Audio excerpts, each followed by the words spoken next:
welcome to the show and view. This is The Other Side, and we're joined today by Derby fan Blake, who is from the podcast Talk Derby to Me. Blake, how you doing, mate? Not too bad, thank you. Missing the football, but the Euros is filling that gap a little bit at the minute.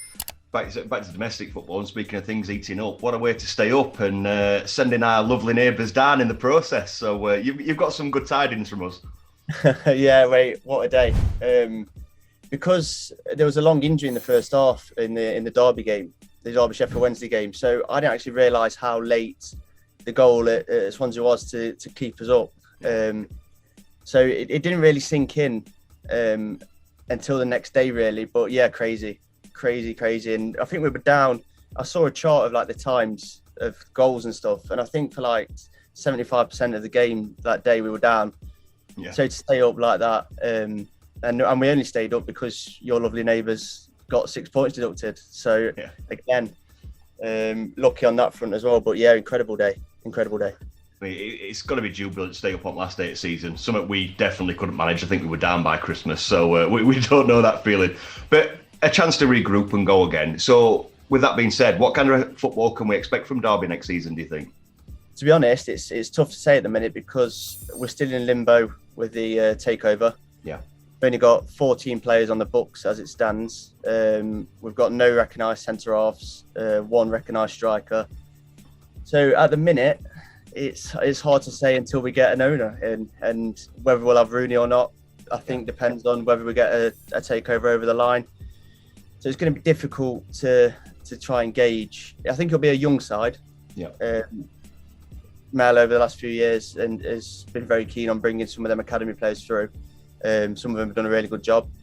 So I think you'll see a lot of youngsters coming through, maybe a few loan deals. I'm hoping Rooney can maybe use a few of his contacts. We got a couple in from Manchester United last year, so maybe a couple of loan signings, some young squad. But like you said, you touched on it, it's a chance to regroup more than anything. I'm not expecting any great shakes next season. I think it's more of a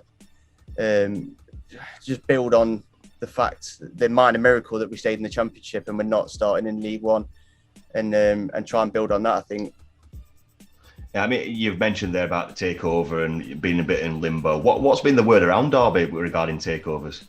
It's hard to say. It's a lot of speculation, but we had someone who reportedly was Sheikh Mansour's cousin came into the club, and that went on for about 4 or 5 months.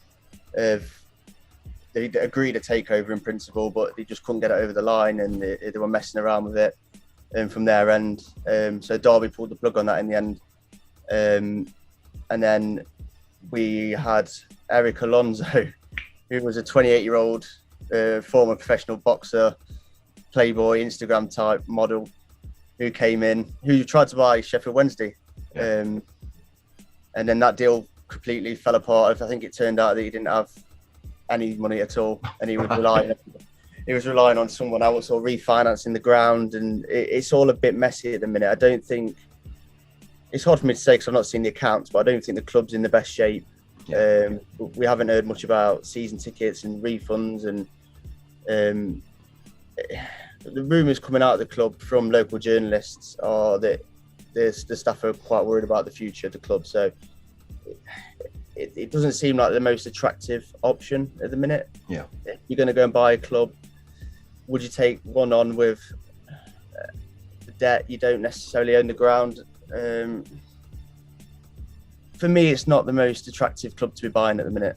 Yeah. I think the way I can see it going is maybe going into administration at some point and someone buying it for £1 and we rebuild from there. Yeah. I can't envisage anyone buying the club in its current form, but that's a personal opinion. That's not based on anything I've heard. That's just how I foresee it going. Yeah, as you said, with all this going on, it's difficult because I know with a lot of fans I've been speaking to, I've been speaking about transfer rumours and gossips and all that kind of thing. It's difficult when you're in this kind of position because you don't know where it is, so you can't really gauge on who you're going to bring in or rumours or anything like that. But with the players that are there at the moment, where do you think needs strengthening most? I know you said you've got no recognised centre-halves, so that'll be one area. Yeah, I think we need a striker. I think Colin Kazim-Richards came in at the back end of last year. Well, just before Christmas, about halfway through the season. Did a brilliant job, to be fair to him. His goals pretty much kept us in the Championship, but we've really missed Chris Martin, and having that quality up front. I think I've seen rumours today that we're in talks with signing Jack Marriott on a new contract, but I think it looks like he's going to Hull, so that's another striker out the door. So I think we need a 20 goal a year man, really. Yeah. I think that's what we missed last year. And yeah, defence. I think you need a goalkeeper and pretty much a back four.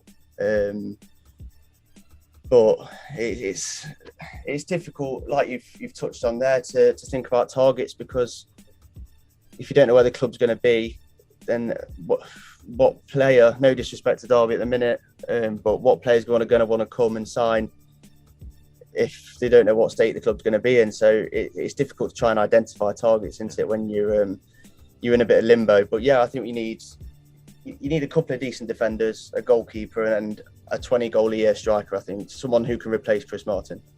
So looking at the way things are at the moment, it's a bit of a double-edged question. Who's your star player at the moment, and is he going to be one of the ones that is maybe in danger of leaving? Jason Knight is the one that's being talked about a lot at the minute. I think he's been linked with a few Premier League clubs, and he's been watched. It's been impressive for Ireland. I think he got man of the match for Ireland. I think I saw on social media in one of their friendlies of a week. So Jason Knight's one to watch. He's come through the academy. Yeah.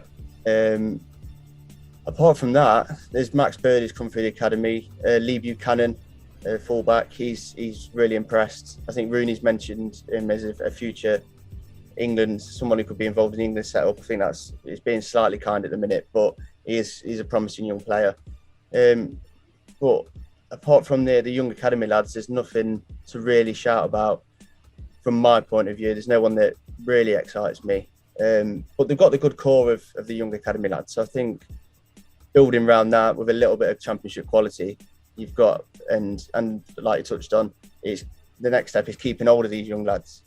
Because if you're in if you need some money and someone comes in and goes, well, we'll give you 7, 8, 9 million for Jason Knight, then it's a very tempting offer, isn't it? And then you've lost your best player, and when you're back to square one again. Yeah. I mean, you said we're not sure about Rooney yet. Obviously, again, we're going back to the same old adage of everything being limbo. But with how Rooney's been at the minute compared to last season and going forward, what you've seen of him, what's your thoughts on him? I think he needs more time.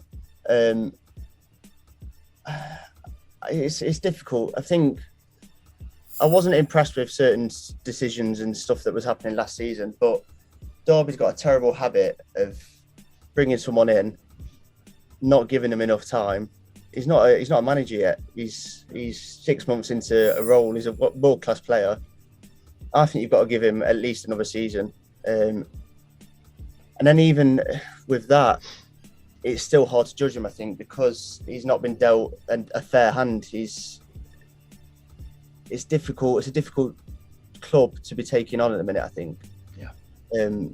So yeah, I find it very difficult. Although I wasn't happy with certain things last year, I found it very difficult to judge him with the hand of cards he's been dealt with his first role. I do like him having Steve McLaren there. So he was very involved at the start, but then there seemed to be some kind of, not fallout, but I think Rooney came and said that it's me that's making the decisions, not Steve McLaren. So McLaren's taken a bit of a backseat. Yeah. But I think having that experience around him, I think that'll help. But I think you can't really judge him until you've given him maybe 2 more transfer windows to try and implement his style and the type of player he wants, because he's using other people's players at the minute. And in all fairness, probably the worst Derby side of the last 35 years. So it's very difficult to judge him at the minute. So in an ideal world, club gets taken over, not by, we'll keep it as a realistic one, not by some multimillionaire, but by a competent owner. Puts a bit of money behind it, enough for Rooney to get in a few players, get some centre halves in, mixing them with the lads he's already got. If that was the case, how would you see the season going for Derby? I think if you sign 3, maybe 4 experienced Championship players who have played in playoff sides, I think Derby are a top 8 playoff side. If you can get that balance right. Last year they did, towards the back end, they got stuck in a bit of a rut and had a few poor results, but there were glimpses. I think it was Birmingham away, we won 4-0, and they did show real glimpses. I think what was lacking at times was just that little bit of quality. Yeah. just basically because they are a good side, and like I touched on, the young lads and Colin Kazim Richards did really well. But I think you put sprinkle a little bit of quality around that. I think you maybe have got a top 8, top 10 being careful with it, but I think you've got someone that could push for the playoffs, a team that could push for the playoffs, certainly. So if you were going to describe Derby in 3 words to Blades fans watching, what 3 words would you choose? Oh, wow. Got to be careful here. It's a very good question, that is. I'm going to nick that on my podcast. I'd say organised, young, potential. Right, that's a good say. Actually, we've had some interesting ones. I'd say that's the one that makes most sense. To be fair, it wasn't the first 3 that came into my It never is. It was absolutely something. So before we let you go, let us know a bit more about your podcast and let us know where we can find you on socials. Yeah, it's the Talk Derby to Me podcast. I'm at Talk Derby Pod on Twitter, at Talk Derby to Me Media on Instagram. And it's not necessarily just football, it's mainly ex-Derby players because I'm a massive Derby fan, but we get people on from Derby and the cricketers for Derbyshire and local singers, and Super Benny Osborne's made a couple of appearances. What a lad. So yeah, it's all things Derby basically, but there's a lot of football on there if you're interested in Derby County. If you want to get depressed once every week, come and have a listen to Talk Derby to Me. It's not been great. We know that feeling, trust me, honestly. We know fans being at ground and no pub. Social media has been the death of happy football fans in our part of the world. And it sounds like it's the same your way. Yes, yeah, definitely. But as you said just then as well, Ben Osborne's on there. So any Blade fans that want to go and have a listen, it's definitely worth it. Blake, thank you for coming on and good luck for the season. Not too much luck though. Don't want you having one of the unexpected ones and stuff in our season. But again, thanks for sending Wednesday down and it's been a pleasure. Cheers, mate. We'll have to have a pint at Bramwell Lane. I'll come up.